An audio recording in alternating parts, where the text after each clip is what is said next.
ये जिस ढंग से सनातन का अपमान कर रहे हैं, जिस ढंग से कुंभ का अपमान कर रहे हैं, ये अपनी राजनीतिक कब्र खोद रहे हैं और इसमें ये दफन भी होंगे। आप इस तरह की आपत्ति आप भैया टीवी फाड़ के बाहर आ जाएगा क्या? टीवी फाड़ के बाहर आ जाएगा क्या? आप कैसे कब्र खोदने वाले कर सकते हैं? कब्र खोदने वाले बात कर सकते हैं? बुला लिए। मुलायम सिंह दलितों के बसिया थे। एक दलित नेता को जान से मारने की कोशिश किसने किया? यही मुलायम सिंह ने किया था ना। राम भक्तों को जिस ढंग से आपने गोली चलाई है, ये पाप आपका, ये सर चढ़ के बोल रहा है। इसीलिए यदि कुंभ में कोई अड़ंगा डालने की कोशिश किया समाजवादियों ने, तो इसका खामियाजा भुगतने के लिए तैयार रहिएगा। क्या संविधान के तहत भी हमको कोई कार्य नहीं करने दिया जाएगा? दोस्तों, आज की डिबेट का माहौल कुछ ऐसा था कि स्टूडियो एकदम कुंभ का मेला बन गया। समाजवादी पार्टी के नेता कुंभ के बारे में उल्टा सीधा बोल रहे थे, फिर बीजेपी के नेता ने उसको नंगा करके धो डाला। असली मजा तो एंड में है, वीडियो को पूरा देखें और चैनल को सब्सक्राइब करना ना भूलें। तो करना, परेशान हो गए हम लोग 2.5 साल से। चलो भाई, कुंभ जो सनातन का महापर्व है, आप वहां पर सियासत की एंट्री करवा रहे हैं, क्यों? देखिए प्रत्युष जी, आदरणीय नेताजी दलित, पिछड़े, शोषित, अल्पसंख्यक समाज के भगवान थे, नेता थे। उनको लोग भगवान तुल्य मानते हैं। और मैं आपको बताना चाहता हूं, माननीय नेताजी हनुमान जी के भक्त थे। और आपको यह भी बताना चाहता हूं, जो हमारे अभी मैं जिनके बयान को आप चला रहे थे, वो कृष्ण के वंशज भी थे। अच्छा। और जो भारतीय जनता पार्टी है, उसकी नफरत तो दिखाई देती है माननीय नेताजी के प्रति, माननीय अखिलेश जी के प्रति। एक तरफ उनको पद्म विभूषण दिखाने देते हैं, और लेकिन हाथी के दांत दिखाने के और खाने के अलग अलग हैं। किस प्रकार माननीय अखिलेश यादव जी के निवास को गंगा जल से धोया गया, ओबीसी जन्मजात ओबीसी का अपमान किया गया ऐसे हमारे नेता का। और किस प्रकार आपने देखा कन्नौज में उस मंदिर को धोया गया, शिव मंदिर को, जहां वो पूजा करने गए थे। ये ओबीसी और जो पीडीए की भावना जो जागृत हुई है, उनके प्रति ये भारतीय जनता पार्टी के मैं आपसे पूछ रहा हूं, कुंभ में आपने इससे पहले किसी राजनेता की मूर्ति देखी वहां पर, प्रतिमा वहां पर देखी? मैं कह रहा हूं, जो देश का जो मैं आपसे जो पूछ रहा हूं, कह रहा हूं नहीं, मैं जो पूछ रहा हूं उसका जवाब दीजिए। किसी राजनेता की मूर्ति वहां देखी आपने? वहां प्रत्युष जी, समाजवादी लोग इस देश के संविधान में विश्वास करते हैं। वो संस्था संवैधानिक रूप से गठित है और वो उनको अपना भगवान मानते हैं, अपना आदर्श मानते हैं। ये करोड़ों लोग देश में और विदेश में माननीय मुलायम सिंह जी के फॉलोवर हैं। सुना, रविंद्र पुरी जी कह रहे हैं कि वहां पर संतोष को, साधुओं को चिढ़ाने के लिए वो मूर्ति लगाई गई है। आपने वो देख रहे हैं, इसे देख करके हमें राम मंदिर आंदोलन याद आता है, कैसे गोलियां चली थी। उनके नाम की जो संस्था है वो लगा रही है, उनका संवैधानिक अधिकार है। यही तो है भारतीय जनता पार्टी, जो संविधान को खतरा हम लोग कहते हैं, यही तो संवैधानिक खतरा है कि हम अपने नेताजी के मूर्ति, उनके जो संस्था, उसमें भी नहीं लगा सकते। अभी बदत है भाई, अभी बदत है। समाजवादी पार्टी ने यह कहा कि संतों से ज्यादा प्रॉब्लम तो बीजेपी को हो रही है, इसलिए हमने रविंद्र पुरी जी को अपने साथ जोड़ा था और उन्होंने बताया कि उनका पक्ष क्या है, वो क्या कहना चाहते थे। उन्होंने अपनी बात रख दी। अब सवाल यह है कि आप कहते हैं मुलायम सिंह यादव को कार सेवकों पर गोली चलाने वाले, बीजेपी कहती है कार सेवकों की हत्यारी, और आप ही की सरकार उनको पद्म विभूषण से नवाजती है। तो यही बात यहां पर भुवन जोशी भी कह रहे हैं, कांग्रेस भी कह रही है कि ये डबल स्टैंडर्ड क्यों बीजेपी का? इतनी तकलीफ यदि इनको है भुवन जोशी जी को, तो वापस कर दें। आपने एहसान करा है, 3 बार के मुख्यमंत्री हैं, किस तरह की भाषा बोल रहे हैं आप? प्रत्युष जी, आप नहीं, बीच में मत बोलिए, अपनी बारी में बोलिए, अपनी बारी में बोलिए। आपकी बारी में खामोशी से सुन रहे थे के शर्मा जी। के शर्मा जी अपनी बात पूरी करें। एक प्रत्युष जी बहुत प्रसिद्ध कहावत है, जिसको शब्द से नहीं लेना चाहिए। जब गीदड़ की मौत आती है ना, तो शहर की ओर भागता है। वही हालात समाजवादी पार्टी की इस समय हो गई है। ये बड़ी अच्छी बात कही आप। उनको अपनी राजनीतिक कब्र खुदती नजर आ रही है उत्तर प्रदेश में। ये बयान है सपा के सांसद का, ये सपा के विधायक का। ये बयान है कि वहां पर जो जाएगा, स्नान करेगा तो ठंड से मर जाएगा। एक तरफ तो महाकुंभ को जितना अपमानित कर सकते हैं साधु संतों को, उतना अपमानित कर रहे हैं ये समाजवादी। ऊपर से ये बात कह रहे हैं कि साहब हमारा अधिकार है। अरे वो जो क्षेत्र है, पीडीए ने कब्र किसकी खोद दी है? पीडीए ने कब्र तो आपकी खोद दी है। पीडीए की ताकत जागी है। आप लोग 2024 में आधे हो गए हैं, इसीलिए तो आप लोग इस तरह की हरकतें कर रहे हैं। एक संवैधानिक संस्था अपने नेता की, अपने आदर्श की क्या फोटो नहीं लगा सकती? देश और प्रदेश को किस दिशा में ले जाना चाहते हैं? एक सेकंड भुवन जोशी जी, काउंटर करने का मौका मिलेगा। एक सेकंड। घोर आपत्ति है। अरे कौन भौंक रहा है ये बदतमीज? पीडीए ने आपकी कब्र खोद दी उत्तर प्रदेश में 2024 में, आधे हो गए हो। अभी आप इस तरह की आपत्तिजनक शब्द मत करिए शर्मा जी, मैं आपको बहुत क्लियर बोल रहा हूँ। आप शुद्ध, आप भैया टीवी फाड़ के बाहर आ जाएगा क्या? टीवी फाड़ के बाहर आ जाएगा, टीवी फाड़ के बाहर आ जाएगा क्या?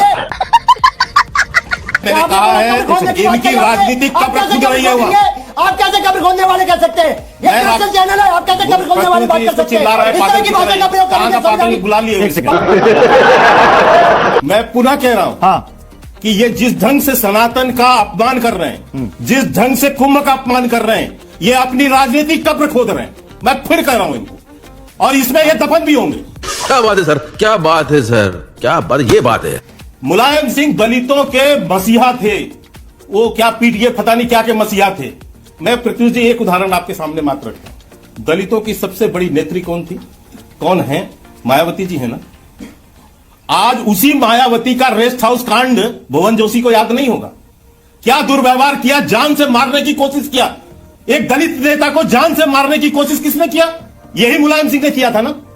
और ये तो ऑन रिकॉर्ड मायावती का बयान है, जिसके लिए माफी मांगा 2017 में मुलायम सिंह ने और अखिलेश यादव ने भरे मंच से माफी मांगा। तो आपने दलितों की सबसे बड़ी नेता को जान से मारने का काम किया, कोशिश किया, अभद्र व्यवहार किया। और राम भक्तों को जिस ढंग से आपने गोली चलाई है, ये पाप आपका, ये सर चढ़ के बोल रहा है। इसीलिए 4 बार से चुनाव हार रहे हो, और इस बार अभी जो 9 उपचुनाव हुए हैं, इसमें भी 7 सीटें आपको हराया है उत्तर प्रदेश में, जिसको सेमीफाइनल बोलते थे आप। इधर उधर मत चिल्लाओ, कुछ नहीं कर पाओगे। सब साफ आपका साफ हो चुका है। और कुंभ की तरफ गलत दृष्टि दिखाना भी मत। कुंभ की तरफ यदि गलत दृष्टि दिखाया तो समझ लेना समाजवादियों समझ लेना। यदि कुंभ की तरफ कुछ भी सोच लिया तो, यदि कुंभ में कोई अड़ंगा डालने की कोशिश किया समाजवादियों ने, तो इसका खामियाजा भुगतने के लिए तैयार रहिएगा। क्या संविधान के तहत भी हमको कोई कार्य नहीं करने दिया जाएगा? क्या विपक्ष क्या लोकतंत्र की हत्या नहीं है? ये क्या है? ये डेमोक्रेसी की हत्या नहीं है? मैं के शर्मा जी आपके पास आ रहा हूं। यहाँ पर नहीं, यहाँ पर भुवन जोशी जी ने कहा ना कि भाई हमें संविधान के तहत चलना है। अफजाल अंसारी का कहना है कि यह देश ना मुस्लिम लीग के विचारों से चलेगा, ना योगी जी की दादागिरी से चलेगा। ये योगी जी की और मोदी जी की सरकार है।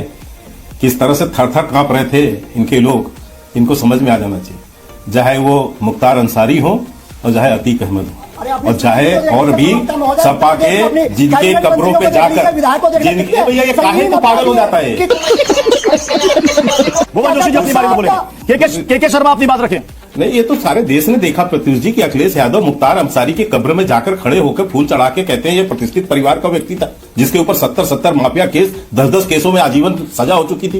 ये तो सारे देश ने देखा। अतीक अहमद के कुत्ते से हाथ मिलाते हुए किसी ने मुलायम सिंह का फोटो नहीं देखा? बात तो सही है।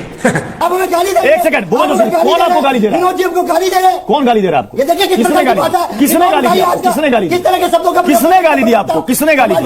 किसने गाली दी आपको? भुवन जोशी जी, भुवन जोशी जी अपनी बारी में बोले, अपनी बारी। ये तो पागल हुए जा रहा है। के शर्मा, भुवन जोशी एक सेकंड, भुवन जोशी जी एक सेकंड रुक जाइए। अच्छा शब्द बोलिए, अच्छा शब्द दूंगा। अच्छा, अब इन्होंने कहा कि मुलायम, सारे जहां वायरल है कि मुलायम सिंह ने कुंभ में डुबकी लगाई। हमारे यहाँ शास्त्रों में कालनेमियों का भी बड़ा उदाहरण है, और कालनेमियों ने भी बहुत रूप बदले हैं, और रूप बदल के बहुत कुछ किया है। तो ये मुस्लिम तुष्टिकरण के लिए कालनेमी भी बहुत लोग बने यहाँ पर। कोई आधी कबर तक डुबकी लगा के आया है कुंभ में, वो भी फोटो वायरल। बात तो सही है। तो ये कालनेमियों से नहीं चलने वाला। मैं तो पुनः कहा कि इनकी समाजवादियों ने अभी कह रहे हैं कि संविधान ने हमको अधिकार दिया है। अरे साहब, ये सनातन धर्म का सबसे बड़ा, विश्व का सबसे बड़ा महापर्व है, जिस पर्व में आपको यदि ठीक है, आपको यदि वहां पर स्थान अलॉट हुआ है, तो इसके लिए नहीं हुआ है कि आप महाकुंभ को अब जो है बदनाम करें। वहां पर आप वहां पर राजनीतिकरण करें। आपको यदि मिला है, मैं कहता हूं वहां दुकानों के लिए अलॉटमेंट हुआ है, आप वहां कहते हो ठंड से लोग मर जाएंगे। मैंने क्या गलत बोला है आप बताओ? मैंने क्या गलत बोल दिया? क्या गलत बोल दिया बताइए? अरे क्या पीडीए चिल्लाए? उमेशानंद महाराज को लाइए स्क्रीन पर। उमेशानंद महाराज मुझे बात तो पूरी करने दीजिए। पानी पी लीजिए भुवन जोशी जी, पानी पी लीजिए। आवाज गला फंस रहा है आपका, गला। मुझे पानी दीजिए भुवन जोशी जी को, पानी दीजिए। संविधान के अनुसार आप कह रहे हैं ठीक है, आपने एक सामाजिक संस्था के नाम से वहां अप्लाई किया, आपको जगह मिल गई, तो इसका क्या मतलब है? इसका मतलब यह है कि आप अपने मन मर्जी कुछ भी करेंगे।